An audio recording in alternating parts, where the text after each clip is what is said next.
नमस्कार, good morning. आपके साथ मैं अखिलेश आनंद हूं। तो हम शुरू करेंगे आगे का एजेंडा। पूरी खबर आप तक हम पहुंचाएंगे।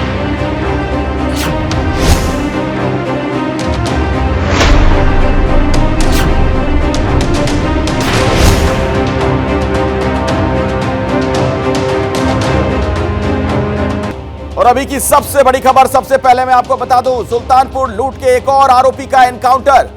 उन्नाव में मारा गया सुल्तानपुर लूटकांड का आरोपी।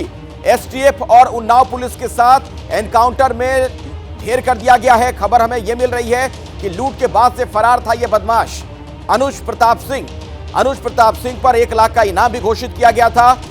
उन्नाव के बेथर इलाके में इस मुठभेड़ को अंजाम दिया गया। तो सुल्तानपुर लूट के एक और आरोपी का एनकाउंटर। उन्नाव में मारा गया सुल्तानपुर लूटकांड का आरोपी। तो अभी की बड़ी खबर आपको बता दें, एसटीएफ और उन्नाव पुलिस ने मिलकर इस कार्रवाई को अंजाम दिया है। लूट के बाद से फरार था यह बदमाश अनुज प्रताप सिंह, इसका नाम। 1 लाख रुपए का इनाम भी इसके सिर पर था। उन्नाव के बेथर इलाके में यह एनकाउंटर हुआ, जिसमें इसे ढेर कर दिया गया है। तो सुल्तानपुर डकैती कांड में एक और एनकाउंटर की सूचना मिल रही है। अभी की बड़ी खबर आ रही है, आपको बता दें, एनकाउंटर में बदमाश अनुज प्रताप सिंह ढेर कर दिया गया है। सुल्तानपुर लूटकांड का एक और आरोपी। तो 2 तस्वीरें आपके सामने। पहले आरोपी मंगेश यादव को मारा गया और अब अनुज प्रताप सिंह भी ढेर कर दिया गया है। तो इस पूरे मामले में 2 लोगों के खिलाफ देखिए आप किस तरीके से कार्रवाई की गई। एनकाउंटर में पहले आरोपी मंगेश यादव की मौत और उसके बाद दूसरे आरोपी अनुज प्रताप सिंह को भी पुलिस ने ढेर कर दिया है। ज्वेलरी लूट केस में फरार चल रहे थे ये आरोपी। अभी की बड़ी खबर। आइए इसी खबर पर ज्यादा जानकारी के लिए सीधे मैं आपको लिए चलता हूं। हमारे साथ वीरेश हमारे सहयोगी मौजूद हैं। वीरेश, ये जो एनकाउंटर हुआ, इससे जुड़ी और क्या जानकारी आपको मिल पा रही है? देखिए, अगर हम बात करें सुल्तानपुर ज्वेलरी लूट कांड में, तो कई लोगों को हाफ एनकाउंटर किया गया, लेकिन मंगेश यादव के बाद अनुज प्रताप सिंह को इसी उन्नाव के आंचलगंज थाना क्षेत्र के अंतर्गत गोली मारी गई। वो भाग रहा था, मुठभेड़ हुआ और ऐसे में गोली सर में लगी और सर में जब गोली लगी उसकी, तो उसे रेफर किया गया, जिला हॉस्पिटल लाया गया और जिला हॉस्पिटल लाया गया। उसके बाद वो मृत घोषित कर दिया गया और इस वक्त अनुज प्रताप सिंह, जो जराइम की दुनिया में 1 लाख रुपए का इनामी है, वो इस उन्नाव के पोस्टमार्टम हाउस में पड़ा हुआ है। अभी उसके परिजनों का इंतजार चल रहा है और जो पुलिस के लोग हैं यहाँ खड़े हैं। इस पूरे मामले में अगर हम बात करें तो इसके पास से 2 पिस्टल, 32 बोर की, 7 खोखा कारतूस, 3 जिंदा कारतूस, जिसमें 1 कारतूस चैम्बर व 2 कारतूस मैगजीन में, तथा 1 बैग मिला है जिसमें 4 किलोग्राम चांदी मिली है और पिस्टल भी बैग बरामद हुआ है। बदमाश को पहले प्राथमिक उपचार केंद्र 108 पहुंचाया गया और उसके बाद से ये स्थिति देखने को मिली है और उसके परिजन आए हुए हैं। यहाँ की जो स्थिति मैं आपको दिखाऊं, जो अनुज प्रताप सिंह के घर वाले हैं वो यहाँ पहुंचे हैं और ऐसे में जो पुलिस के लोग हैं, पहले उनका कहना था कि उनके माता पिता को बताया गया है, लेकिन स्थिति यहाँ जो है वो स्पष्ट कर दूं कि एसटीएफ और उन्नाव की जो पुलिस है उसके ज्वाइंट ऑपरेशन में इस तरह की घटना को अंजाम दिया गया है। और ये एक बड़ा ही राजनीतिक पक्ष है इसका, क्योंकि मंगेश यादव के एनकाउंटर के बाद यूपी की सियासत गर्मा गई उपचुनाव के मद्देनजर, और साथ ही साथ योगी सरकार पर यह आरोप लगाया जाने लगा कि एक जाति विशेष को चुन चुन कर एनकाउंटर किया जा रहा है, मारा जा रहा है। जब कुछ लोगों का हाफ एनकाउंटर हुआ तो उसमें भी ये कहा गया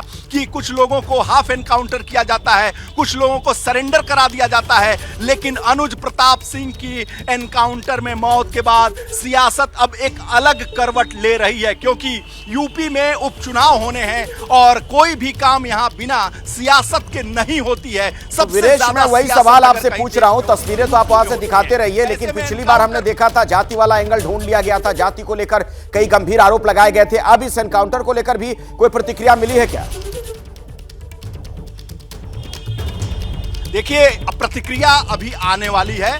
जो सियासतदान हैं वो इंतजार कर रहे हैं कि आखिर इसकी क्या प्रतिक्रिया व्यक्त करें, क्योंकि अभी मुश्किल से 3 दिन पहले अजय यादव का हाफ एनकाउंटर हुआ, यानी पैर में गोली लगी, तो उस पर भी सियासत गर्म हुई और समाजवादी पार्टी ने प्रतिक्रिया व्यक्त करते कहा कि पैसे और प्रमोशन के लिए पुलिस एनकाउंटर कर रही है, नौजवानों को मार रही है। और ऐसे में जब अनुज प्रताप सिंह का एनकाउंटर हुआ है और 1 लाख का इनामी अनुज प्रताप सिंह मुठभेड़ में ढेर हुआ है, मृत पाया गया है, इसके बाद समाजवादी पार्टी और विपक्षी नेता क्या आरोप लगाएंगे, क्या कहेंगे, ये जवाब है एसटीएफ का, जो योगी आदित्यनाथ और उनकी सरकार और एसटीएफ और डीजीपी प्रशांत कुमार लगातार कहते आए हैं कि जाति विशेष को देखकर एनकाउंटर नहीं होता है, जो भी गलत काम करेगा उसका अंजाम वही होगा, उसको मुठभेड़ में मारा जाएगा। तो ऐसे में मुख्यमंत्री के आदेश के बाद से एसटीएफ जो सक्रियता अपनी दिखाई है और आज अनुज प्रताप सिंह की जो मुठभेड़ में मौत हुई है उसके बाद मुठभेड़ जो हुई विरेश, ये जो मुठभेड़ हुई है जिसमें अनुज की जान गई है, किन परिस्थितियों में इस एनकाउंटर को अंजाम दिया गया, परिवार के लोग क्या कह रहे हैं, कुछ और भी अगर पता चल पाया हो? देखिए, परिवार के लोगों का साफ कहना है कि 3 दिन पहले अनुज प्रताप सिंह को घर से उठाकर ले जाया गया और परिवार का यह कहना है कि घर से उठाकर ले जाने के बाद पुलिस ने मिलकर मारा है और यह मुठभेड़ नहीं है। तो परिवार के लोग तो अपनी बयान को रख चुके हैं, लेकिन जब जब एनकाउंटर होता है यूपी में तो सवाल जरूर खड़े होते हैं। और ऐसे में अनुज प्रताप सिंह का ये जो एनकाउंटर हुआ है मंगेश यादव के बाद, उसके बाद जरूर यूपी की सियासत गरमाने वाली, अभी कुछ देर के बाद ही प्रतिक्रियाएं आएंगी, जरूर आएंगी। हमने संपर्क किया समाजवादी पार्टी के नेताओं से, तो उन्होंने कहा कि जरा धैर्य रखिए, इसकी प्रतिक्रिया भी हम देंगे। हमने कहा मंगेश यादव की हत्याकांड जो मुठभेड़ हुआ उसमें उसके जो ढेर हुआ, उसके बाद अखिलेश यादव से लेकर समाजवादी पार्टी, कांग्रेस, सबने अपनी प्रतिक्रिया व्यक्त की। अब अनुज प्रताप सिंह की मौत के बाद, यानी उसके ढेर होने के बाद, 1 लाख इनामिया के ढेर होने के बाद अब क्या प्रतिक्रिया होगी? ठीक है विरेश, इस खबर पर आप नजर बनाकर रखिए, जैसे ही कोई प्रतिक्रिया मिलती है दर्शकों तक वो जानकारी भी हम पहुंचाएंगे। लेकिन अब खबर पंजाब से, यहां बठिंडा में रेलवे ट्रैक पर साजिश, बठिंडा में पटरी पर रखे गए लोहे के सरिये। आपको बता दें, बठिंडा दिल्ली लाइन पर 10 से ज्यादा सरिये मिले हैं। तो बठिंडा में डीरेल होने से बची है मालगाड़ी। लोको पायलट समझदार था, उसकी सूझबूझ की वजह से यह हादसा टल गया है। करीब 45 मिनट तक रुकी रही है मालगाड़ी। बठिंडा दिल्ली लाइन पर 10 से ज्यादा सरिये रखे गए थे। तो डीरेल वाली साजिश को लेकर अब सवाल खड़े हो रहे हैं। आइए सीधे मैं सचिन के पास आपको लिए चलता हूं। सचिन, बताया जा रहा है कि एक बार फिर से उसी तरह की कॉन्स्पिरेसी हो सकती है। पिछले दिनों में जिस तरह की तस्वीरें देश के विभिन्न हिस्सों से सामने आई थी, इस घटना को लेकर और क्या पता चल पा रहा है? जी अखिलेश, देखिए जिस तरह से देश के अलग अलग हिस्सों से इस तरीके की कॉन्स्पिरेसीज जो हैं सामने आ रही हैं कि ट्रेन को डिरेल करने की कोशिश जो है वो की जा रही है। तो बठिंडा में भी पिछले कल जो है दिल्ली बठिंडा जो ट्रैक है उसके ऊपर तकरीबन 1 दर्जन लोहे की रॉड जो हैं वो रखी हुई मिली हैं। तो अब ये रॉड किसने रखी, कॉन्स्पिरेसी क्या थी, उसकी जांच जो है वो जीआरपी कर रही है, रेलवे पुलिस जो है वो कर रही है। पर इसमें बड़ी बात यह है कि जो लोको पायलट था उसकी समझदारी रही, उसने जो मालगाड़ी थी उसको रोक दिया था और 45 मिनट तकरीबन जो है मालगाड़ी ट्रैक के ऊपर खड़ी रही। तो बिजी ये रेलवे ट्रैक है, बठिंडा दिल्ली जो रेलवे ट्रैक है। पर सबसे बड़ी बात यह है कि जिस तरीके से देश के बाकी हिस्सों में साजिशें सामने आ रही हैं कि ट्रेन्स को जो है डिरेल करने की कॉन्स्पिरेसी जो है सामने आ रही हैं, तो क्या ये बठिंडा वाली भी उसी का पार्ट थी या नहीं थी, या फिर किसी ने जो है किस तरीके से जो है ये सरिया जो है रॉड जो है वहाँ पे रखी थी, साजिश है या नहीं है। पर खतरा ज़रूर था, क्योंकि अगर रेलवे ट्रैक के ऊपर रॉड्स हैं तो वो जो है ख़तरा जो है वो पेश करती हैं ट्रेन को जो है जो उस ट्रैक के ऊपर आती जाती हैं। तो एक गनीमत ये है कि उसमें हादसा होने से बचा है लोको पायलट की उससे। अब रेलवे पुलिस जो है और तमाम पुलिस जो है, बठिंडा पुलिस जो है इसकी जांच कर रही है। चलिए, तो जांच हो रही है, जांच के बाद जो भी जानकारी मिले आप बताइएगा, दर्शकों तक हम पहुंचाएंगे वो पूरी सूचना। दरअसल अब बड़ी खबर तिरुपति से जुड़ी हुई है, वो भी दर्शकों तक पहुंचा दें। तिरुपति प्रसाद विवाद पर एक बड़ी खबर है। मंदिर में शुद्धिकरण यज्ञ हुआ है। मंदिर के मुख्य यज्ञशाला में यह आयोजन किया गया, ये हवन पूजन किया गया। तिरुपति के प्रसाद में चर्बी का जो खुलासा हुआ था उसके बाद से ही बवाल मचा हुआ है देश भर में। लोगों में गुस्सा भी है, आक्रोश भी है। लोग कह रहे हैं कि ये भावनाओं के साथ खिलवाड़ है, आस्था के साथ खिलवाड़ है। और तिरुपति मंदिर में कैसे शांति हवन हुआ शुद्धिकरण के लिए, वो तस्वीर भी आप देख सकते हैं। तो तिरुपति मंदिर में पूरे परिसर में इस तरीके से हवन पूजन और यज्ञशाला में बाकायदा वहां पर एक बड़ा कार्यक्रम आयोजित किया गया शुद्धिकरण के लिए। तो लड्डू में जिस तरह की रिपोर्ट में चीजें आई हैं सामने, उसको लेकर बहुत गंभीर सवाल खड़े हुए हैं। हालांकि उसका एक दुखद पहलू ये कि उस पर जमकर राजनीति भी हो रही है, लेकिन जाहिर तौर पर लाखों लाख लोग जो जाते हैं तिरुपति बालाजी के दर्शन के लिए, वो इससे आहत भी हैं। आइए अब आपको लिए चलते हैं मेरे सहयोगी आशीष के पास। आशीष, तस्वीरें हम लोग देख रहे थे कि बाकायदा वहां पर हवन पूजन हुआ, यज्ञशाला की भी तस्वीरें हम लोगों ने देखी। मतलब शुद्धिकरण के लिए सब कुछ किया जा रहा है। जी देखिए अखिलेश, सुबह 6 बजे से लेकर 10 बजे तक ये हवन, शांति हवन, उसके बाद शुद्धि का कार्यक्रम आयोजित किया गया। आगम शास्त्र जो विधि विधान के प्रकांड होते हैं, तिरुमला तिरुपति के वेदों को ज्ञाता होते हैं, उनकी सलाह पर यह शुद्धिकरण की पूरी प्रक्रिया की गई। करीब 20 के करीब इसमें पुजारी ने हिस्सा लिया। 3 आगम शास्त्र के विद्वानों ने इस पूरे जो शुद्धि यज्ञ है उसकी मॉनिटरिंग की, उसका सुपरविज़न किया। उसके बाद ख़ास तौर पे जहाँ पर लड्डू बनाई जाती है मंदिर के अंदर, लड्डू पोटू बोलते हैं उसको, लड्डू बनाने का किचन पोटू कहा जाता है उसको, वहाँ पर शुद्धिकरण की गई। उसके अलावा अन्न प्रसादम जहाँ बनता है मंदिर के भक्तों के लिए, वहाँ पर शुद्धि की गई। तो शुद्धि का पूरा कार्यक्रम 6 बजे से लेकर 10 बजे तक किया गया है। उसके अलावा अगर हम बात करें सरकार की तरफ से क्या कदम उठाए गए हैं इस पूरे घी के मिलावट का जो खुलासा हुआ है उसके ऊपर, तो मुख्यमंत्री चंद्रबाबू नायडू ने घोषणा की है कि आईजी या उससे ऊंचे रैंक के ऑफिसर के नेतृत्व में एक एसआईटी, स्पेशल इन्वेस्टिगेटिव टीम के प्रोब का गठन किया जा रहा है। ये कमेटी जो है तिरुमला तिरुपति में जो लड्डू में मिलावट हुई है उसकी जांच करेगी।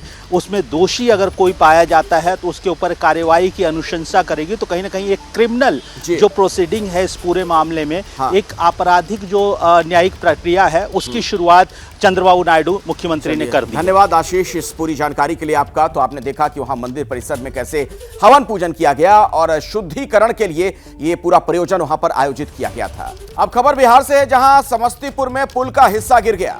समस्तीपुर में निर्माणाधीन पुल का यह हिस्सा ढहा है। पुल में 2 पिलर के बीच वाला हिस्सा धराशायी हो गया। तस्वीर आपके सामने है। आपको बता दें कि बख्तियारपुर ताजपुर गंगा महासेतु पर यह हादसा हुआ है। तो एक बार फिर से बिहार से ऐसी खबर आई है, पुल के गिरने की खबर। ये बख्तियारपुर ताजपुर में गंगा महासेतु पर हादसा हुआ है। वो पुल का हिस्सा आप देख सकते हैं, निर्माणाधीन पुल का वो हिस्सा जो भरभरा कर नीचे गिर गया। समस्तीपुर में यह घटना हुई है। पुल में 2 पिलर के बीच वाला जो हिस्सा होता है वो आप देखिए किस तरीके से जमीन पर आ गिरा। और पिछले दिनों में कई घटनाएं इस तरीके की सामने आई थी पुल गिरने की, और एक बार फिर से समस्तीपुर में ये हादसा। और पुल गिरने पर आरजेडी का नीतीश सरकार पर हमला भी सामने आ गया। बिहार में करप्शन की नींव पर बन रहे हैं पुल, ये कहना आरजेडी का। जब तक सरकार नहीं जाएगी पुल गिरते रहेंगे। की बड़ी खबर आपको मैं बता दूं, तिरुपति के बाद मथुरा वृंदावन में प्रसाद को लेकर विवाद की खबर है। डिंपल यादव ने प्रसाद की गुणवत्ता पर सवाल खड़े किए हैं। सही क्वालिटी का खोआ इस्तेमाल नहीं किया जाता है, यह डिंपल यादव ने गंभीर आरोप लगाया। बीजेपी सरकार गुणवत्ता पर ध्यान दे, यह कहते हुए डिंपल यादव ने प्रश्न खड़े किए हैं। तो मथुरा वृंदावन में प्रसाद को लेकर, उसकी क्वालिटी को लेकर, गुणवत्ता को लेकर अब सवाल खड़ा हुआ।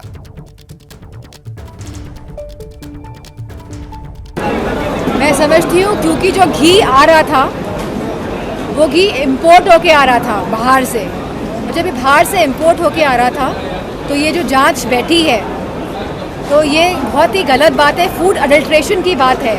और कहीं ना कहीं ये फूड अडल्ट्रेशन की जो ये मुद्दा है, अभी हमने सुना है कि ये मथुरा में भी सुनने को मिला है कि वहाँ पे भी जो खोया दिया जा रहा है वो सही तरह का नहीं दिया जा रहा है। तो मैं समझती हूँ इसमें जांच बैठे और जल्द से जल्द ये कैसे सुधारा जाए इस पर काम किया जाए। तो जांच बैठे और इस पूरे मामले की तहकीकात हो, तफ्तीश हो, सच्चाई सामने आए। आपने सुना डिंपल यादव को। इसी खबर पर और ज्यादा जानकारी के लिए सीधे मैं आपको लिए चलता हूं। मेरे सहयोगी वीरेश पांडे भी हमारे साथ मौजूद हैं। वीरेश, तिरुपति की घटना से जोड़ते हुए डिंपल यादव ने जो मथुरा वृंदावन वाले प्रसाद पर सवाल खड़ा किया है, इससे जुड़ा और क्या अपडेट आपके पास है और वो ये क्यों कह रही हैं, कुछ इसके पीछे वजह भी बताई जा रही है क्या? देखिए, इसके पीछे वजह यह है कि अखिलेश यादव का जो परिवार है और खासकर डिंपल यादव मथुरा वृंदावन बांके बिहारी का दर्शन पूजन अक्सर करते हुए देखे गए हैं, जाते हैं। और प्रसाद को लेकर उनका जो ये बयान है, पूर्व मुख्यमंत्री की पत्नी है, वर्तमान में सांसद हैं और इनके पास भी तमाम तरह की जानकारियां मौजूद रहती हैं, सैफई परिवार और जो नज़दीक है मथुरा वृंदावन से। और ऐसे में बहुत सारे ऐसे भक्तगण वहाँ इनके पास आते हैं, खुद इनका वहाँ जाना हुआ है। तो जिस तरीके से एक सांसद के तौर पर डिंपल यादव ने ये सवाल खड़ा किया है, तिरुपति के प्रसाद के बाद से ये एक बड़ा बयान हम इसे मान सकते हैं। लखनऊ में मनकामेश्वर मंदिर है, वहाँ के महंत दिव्यागिरी ने कह दिया है कि बाहर से कोई प्रसाद नहीं लाना है, घर का प्रसाद लाना है और वही चढ़ेगा। तो ऐसे में तिरुपति के बाद जो आस्था पर प्रहार और कुठाराघात हुआ है, उसके बाद से डिंपल यादव के इस बयान को लेकर मथुरा वृंदावन बांके बिहारी के जो प्रसाद हैं उसकी भी जांच जरूर करा देनी चाहिए, क्योंकि एक आस्था पर जब अविश्वास खड़ा होता है तो सारा खेल विश्वास का है। और जब अविश्वास होता है तो ये बहुत ही गंभीर विषय है, क्योंकि आस्था जो है वो डिगती है और डिगती है। एक बड़े धन्यवाद फिलहाल जानकारी के लिए आपका। और चूंकि तिरुपति वाला जो विवाद है उसी से जोड़ा गया था इस मामले को भी, तो तिरुपति प्रसाद विवाद पर बड़ी खबर ये कि उस मंदिर प्रांगण में शुद्धिकरण यज्ञ का आयोजन किया गया। मंदिर के मुख्य यज्ञशाला में हुआ है हवन। आपको ये बता दें कि तिरुपति के प्रसाद में चर्बी का खुलासा हुआ था, जो रिपोर्ट आई थी, और उसके बाद बवाल की स्थिति है। इस पर बहुत सवाल भी खड़े हुए हैं और ये तस्वीरें आप देख सकते हैं तिरुपति मंदिर परिसर में किस तरीके से शुद्धिकरण के लिए यज्ञ का आयोजन किया गया। तिरुपति बालाजी का यह मंदिर जो कि लाखों लाख लोगों के लिए आस्था का केंद्र है, लाखों लोग यहां पर पहुंचते हैं। और जब से रिपोर्ट आई है, लैब रिपोर्ट में खुलासा हुआ, चर्बी वाली बात सामने आई, तब से सवालों के घेरे में है, क्योंकि लोगों की आस्था के साथ इसे खिलवाड़ माना जा रहा है। ये देखिए, अलग अलग 4 तस्वीरें आपके सामने हैं। तिरुपति में शांति यज्ञ, मंदिर का शुद्धिकरण किया गया और प्रसाद विवाद में अब एसआईटी की जांच होगी। ये भी वहां की सरकार की तरफ से कह दिया गया है कि एक आईजी स्तर का अधिकारी इस पूरे मामले में जांच करने जा रहा है और इसके लिए बाकायदा एसआईटी का गठन किया गया है। एबीपी न्यूज से बोले जगत गुरु रामभद्राचार्य महाराज, तिरुपति बोर्ड में बदलाव होना चाहिए। प्रसाद में मिलावट से हिंदू भावनाओं को ठेस पहुंचा, यह कहना रामभद्राचार्य जी का। हिंदू धर्म को ठेस पहुंचा रही है ईसाई और इस्लाम की संस्कृति, तो बड़ा षड्यंत्र इसे उन्होंने बताया है और कह रहे हैं रामभद्राचार्य की इसका बदला लिया जाएगा। सनातन बोर्ड का गठन होगा, सनातन बोर्ड सभी मंदिरों पर नियंत्रण करेगा, यह कहना रामभद्राचार्य का। हमारे साथ इस विषय पर बात करने के लिए जगत गुरु रामभद्राचार्य महाराज जी हैं। महाराज जी, बहुत बहुत धन्यवाद एबीपी न्यूज़ नेटवर्क से बात करने के लिए। क्या कहना चाहेंगे तिरुपति तिरुमाला मंदिर के प्रसाद में मिलावट की बात, जो पशुओं की चर्बी, फिश ऑयल, मछलियों के तेल से बने प्रसाद के मिलावट का मामला सामने आया? इससे बड़ा दुर्भाग्य कुछ हो नहीं सकता। और इससे स्पष्ट रहता है कि ईसाई संस्कृति, इस्लामी संस्कृति दोनों मिलकर हिंदू धर्म को समाप्त करना चाहते हैं, पर हिंदू धर्म समाप्त नहीं होगा और इसका हम दंड देंगे। हम एक ऐसा बोर्ड गठन करने जा रहे हैं, सनातन बोर्ड होगा, तो सभी मंदिरों पर नियंत्रण करेगा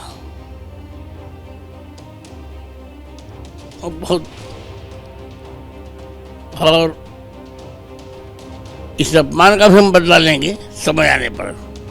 कैसे अपमान का बदला लिया जाएगा? कैसे उन्हें सबक सिखाया जाएगा जिन लोगों ने हिंदू समाज की भावनाओं को आहत किया? सिखाया जाएगा, सबक सीखेंगे। हमारी तैयारी चल रही है, अभी बताना ठीक है। कोई षड्यंत्र आपको लगता है इतने व्यापक तरीके से ये किया जा रहा था? षड्यंत्र, बहुत बड़ा षड्यंत्र। राम मंदिर के लिए भी जो मंदिर भेजे गए प्राण प्रतिष्ठा के दिन, उस वो मंदिर वो में जो प्रसाद भेजा गया, लड्डू भेजा गया, वो भी उसी संस्था द्वारा भेजा गया जो तिरुपति बालाजी में भेजा नहीं, गया? उसमें नहीं था। ऐसा खुद विश्व हिंदू परिषद के लोगों का कहना है क्या? कि जो मंदिर वहाँ पर प्रसाद भेजा गया तिरुपति तिरुमाला मंदिर में, वही राम मंदिर के लिए भी भेजा गया था। तो भगवान ने बचाया, उसमें नहीं था। सनातन धर्म हिंदू रक्षण बोर्ड गठन करने की बात की जा रही है तमाम साधु संतों द्वारा, इस पर आपकी क्या राय है, क्या कहना चाहिए? हम बोर्ड गठन करेंगे। जिन लोगों ने ये किया, जो ये कृत्य किया, जो सरकार पर आरोप लग रहा है, जगनमोहन रेड्डी सरकार पर आरोप लग रहा है, और ये आरोप लग रहा है कि वो खुद ईसाई धर्म के मानने वाले हैं और उन्होंने उस तिरुपति बोर्ड में क्रिश्चियन लोगों को बोर्ड में शामिल किया। सही है। तो बोर्ड में कुछ परिवर्तन होना चाहिए, बोर्ड के पैनल में। और भी करेंगे। इसके अलावा महाराष्ट्र में विधानसभा चुनाव होने जा रहे हैं, आप जीत का आशीर्वाद किसे देंगे? कौन से लोग चुनकर आए महाराष्ट्र विधानसभा में? जो हिंदुत्व की बात करें, जो राम जी का समर्थन करें, जो कृष्ण का समर्थन करें, जो पंडित लाल का समर्थन करें, वही। तो कौन सी पार्टी आपको लगता है कि उसके करीब है, जो हिंदू समाज का या हिंदू धर्म के रक्षण की बात कर रही है? जो इसमें सत्ता में है। जी। प्रधानमंत्री नरेंद्र मोदी यहाँ पर आए थे महाराष्ट्र में, उन्होंने कहा कि कांग्रेस पार्टी को टुकड़े टुकड़े गैंग चला रही है। आप इस बात से सहमत हैं? आपको लगता है कांग्रेस पार्टी या वो कांग्रेस पार्टी ने ये टुकड़े टुकड़े गैंग चला रही है?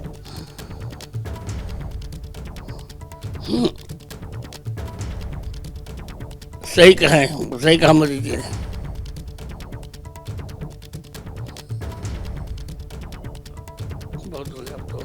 बहुत बहुत धन्यवाद रामभद्राचार्य महाराज जी, जिनका कहना है कि प्रधानमंत्री ने सही बात कही कि कांग्रेस को टुकड़े टुकड़े गैंग चला रही है। और रही बात तिरुपति में जिस प्रकार से प्रसाद में मिलावट हुई, ये इसका बदला लिया जाएगा और समय आने पर इसकी दशा और दिशा बताई जाएगी। तो जगत गुरु रामभद्राचार्य को आपने सुना। आपको बता दें कि प्रसाद विवाद पर शंकराचार्य सदानंद सरस्वती जी का बयान भी सामने आया। उन्होंने कहा कि धार्मिक स्थलों पर राज्य सरकारों का हक नहीं होना चाहिए, धर्माचार्यों को ही मंदिर का संचालन करना चाहिए। धर्म स्थलों मंदिरों का संचालन शास्त्रों के हिसाब से हो, प्रसाद में मिलावट की जांच होनी चाहिए। बाला तिरुपति मंदिर के संबंध में जो सूचनाएं प्राप्त हो रही हैं, उनको सुनकर के अत्यंत कष्ट हुआ है कि हमारी धार्मिक व्यवस्था में इस तरह की मिलावट करना, ये अपराध कैसे हुआ है और कितने दिन तक होता रहा। वहाँ के जो संचालक हैं, उन लोगों ने क्यों ध्यान नहीं दिया, इन सब बातों पर बहुत विचार करने की आवश्यकता है। इसलिए हमारे यहाँ शास्त्रों में वर्ण व्यवस्था है, आश्रम व्यवस्था है और अधिकार व्यवस्था है, किसे क्या करना चाहिए। ये राजनीतिक लोगों का काम नहीं है मंदिरों का संचालन करना, ये शासन का काम नहीं है मंदिरों का संचालन करना। जिनका ये विषय है, धर्म का विषय है, उसका निर्णय धर्माचार्य देंगे। अलग अलग धर्माचार्यों को आपने सुना और अब मैं आपको सीधे लिए चलता हूं मेरे सहयोगी आशीष के पास। आप तक लगातार इस विवाद से जुड़ी खबर वो पहुंचाते रहे हैं।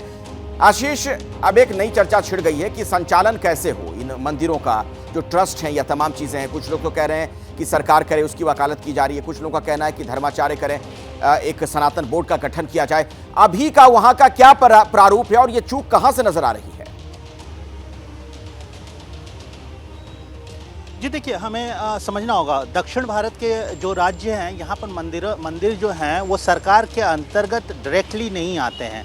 यहाँ पर सरकार का एक विभाग होता है, जैसे आंध्र प्रदेश और तेलंगाना में उनको एंडाउमेंट डिपार्टमेंट बोलते हैं, कर्नाटक में उसको मुजराई डिपार्टमेंट बोलते हैं, उसी तरीके से तमिलनाडु में उसको मंदिर देवोसम, तमिलनाडु और केरला में मंदिर देवोसम बोलते हैं। यहाँ पर एक मंत्री होता है, मंत्री के नीचे विभाग होता है, लेकिन इस सरकारी मंत्रालय के अंदर, मंत्री के अंदर सिर्फ और सिर्फ मंदिरों के जो आय और व्यय के ऑडिट करने की जिम्मेदारी होती है। इनके पास जो मंदिर के में कितना आय हो रहा है, कितना व्यय हो रहा है, वो जो मंदिर अपने जो असेसमेंट एनुअल अपनी सालाना आय व्यय का लेखा जोखा रखती है अपने बोर्ड के अंदर, उसी को मंत्रालय को भेजा जाता है और उसके ऑडिट की जिम्मेदारी, उसमें कहीं कोई गड़बड़ी तो नहीं है, कोई घोटाला तो नहीं है, उसके ऊपर सरकार का नियंत्रण होता है, वो सरकार देखती है। बाकी आय व्यय ये सारा का सारा मंदिर और ट्रस्ट देखती है। अगर जैसे कि अगर हम तेलंगाना और आंध्र प्रदेश की बात करें तो यहाँ पर अगर किसी मंदिर की आय 100 रुपये है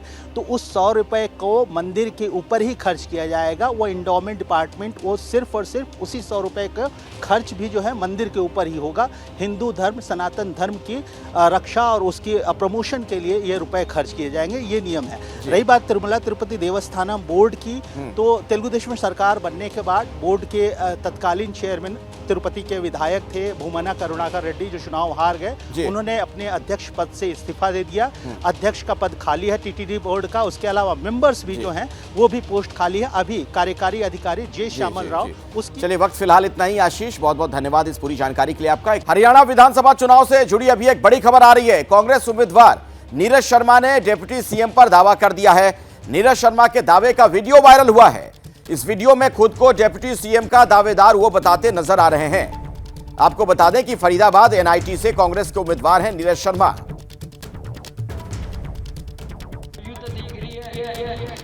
मंत्रालय खत्म लोग ही लोग वाके बगैर तक गुजारा होगा।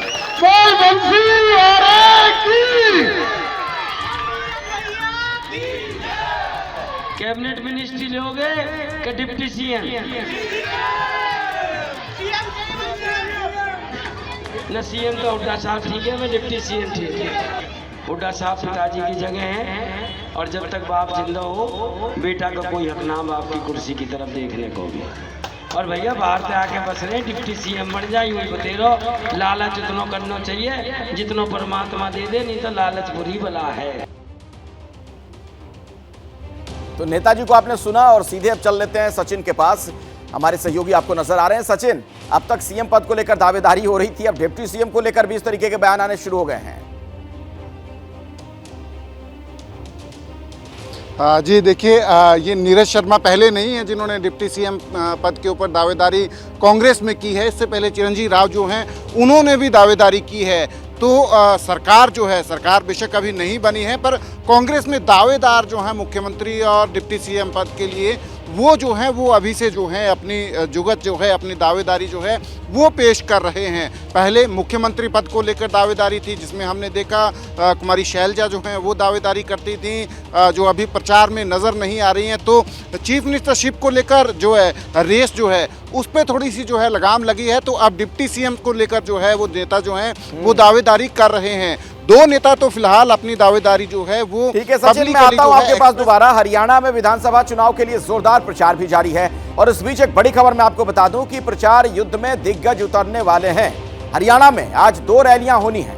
मल्लिकार्जुन खड़गे अंबाला में पहली रैली करेंगे, दूसरी रैली करनाल के घरौंडा में भी करने वाले हैं खड़गे।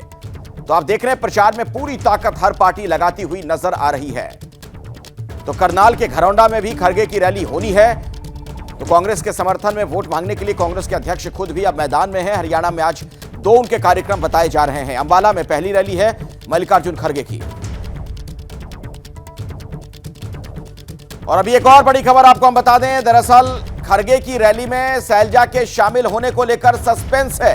कांग्रेस से नाराज चल रही है कुमारी शैलजा, और ऐसे में क्या वो इस रैली में पहुंचेंगी, इस कार्यक्रम में मंच पर आएंगी, इसको लेकर सस्पेंस के बादल मंडराने लगे हैं। तो क्या पार्टी में अंदर खाने सब कुछ ठीक नहीं? कांग्रेस से नाराजगी की खबर कुमारी शैलजा की, और पार्टी अध्यक्ष पहुंचेंगे, रैली को संबोधित करेंगे, लेकिन क्या शैलजा वहां पर आएंगी, इसे लेकर सस्पेंस है। और ऐसे वक्त में जबकि आने वाले दिनों में चुनाव है, इस तरीके की नाराजगी बहुत महंगी भी पड़ सकती है पार्टी को। एक और अपडेट और एक जानकारी हम आपको दे दें। देखिए किस तरीके से प्रचार चल रहा है, अलग अलग जगहों से जो तस्वीरें सामने आ रही हैं। रणदीप सुरजेवाला ने एक्स पर पोस्ट करके एक जानकारी दी है। उन्होंने ये कहा है कि कांग्रेस के लिए प्रचार में उतरेंगी कुमारी शैलजा। 26 तारीख को नरवाना में उनका कार्यक्रम होना है। कुमारी शैलजा की जनसभा होगी, कांग्रेस उम्मीदवार के लिए प्रचार करने के लिए उतरेंगी। लेकिन आज मल्लिकार्जुन खड़गे के मंच पर क्या वो आएंगी रैली में, इस पर सस्पेंस है। लेकिन प्रचार वो करेंगी, ये रणदीप सुरजेवाला ने खुद ये बात साफ कर दी। उन्होंने सोशल मीडिया पर ये बात लिखी है, एक्स पर पोस्ट डाला उन्होंने। ये देखिए जो बात उनकी तरफ से लिखी गई, बड़ी बहन कुमारी सैलजा नरवाना में 26 तारीख को कांग्रेस के लिए प्रचार करेंगी। ये रणदीप सुरजेवाला की तरफ से जानकारी दी गई है, ये अपडेट सोशल मीडिया पर उन्होंने डाला है। हमारे साथ सचिन, हमारे सहयोगी लगातार जुड़े हुए हैं। सचिन, ये जो खबर आ रही है कुमारी सैलजा को लेकर, ये कहा जा रहा है कि मल्लिकार्जुन खड़गे जब मंच पर होंगे, रैली को संबोधित करेंगे, उस दौरान होंगी कि नहीं, इस पर सस्पेंस है। लेकिन हाँ, कुछ प्रचार के कार्यक्रमों में अलग अलग जाएंगी, ये रणदीप सुरजेवाला कह रहे हैं। जी देखिए, कांग्रेस के लिए चिंता की बात है कि कुमारी सैलजा जो हैं प्रचार से दूरी बनाए हुए हैं। पर जिस तरीके से रणदीप सुरजेवाला ने कहा है, लिखा है कि कुमारी सैलजा जो हैं वो चुनाव प्रचार करेंगी, नरवाना में जाएंगी 26 तारीख को, तो ये कांग्रेस के लिए थोड़ी चिंता कम करने वाली बात है। पर सबसे बड़ी बात आज देखने वाली होगी कि कुमारी सैलजा जो हैं वो all India Congress committee president जो हैं उनके स्टेज पे जाते हैं या नहीं जाती हैं। आज 2 इवेंट्स हैं, मल्लिकार्जुन खड़गे के अंबाला में है और करनाल में है, तो उसमें कुमारी सैलजा पहुंचती हैं या नहीं, ये बड़ा सबसे बड़ा सस्पेंस है। ये जग जाहिर है कुमारी सैलजा जो है नाराज चल रही हैं कांग्रेस लीडरशिप से, जो टिकट डिस्ट्रीब्यूशन है उसको लेकर ये कह रहे हैं कि जो हुडा कैंप है उनको तरजीह दी गई है टिकट डिस्ट्रीब्यूशन में, और सारा का सारा इलेक्शन जो है हरियाणा का जो है एक तरीके से भूपिंदर सिंह हुडा की लीडरशिप में लड़ा जा रहा है, तो उससे नाराजगी जो है कुमारी सैलजा अपनी ये चलिए ठीक है सचिन, इस पर आप नजर बनाकर रखिएगा, जो भी अपडेट आएगा दर्शकों तक वो जानकारी हम पहुंचाएंगे। और अब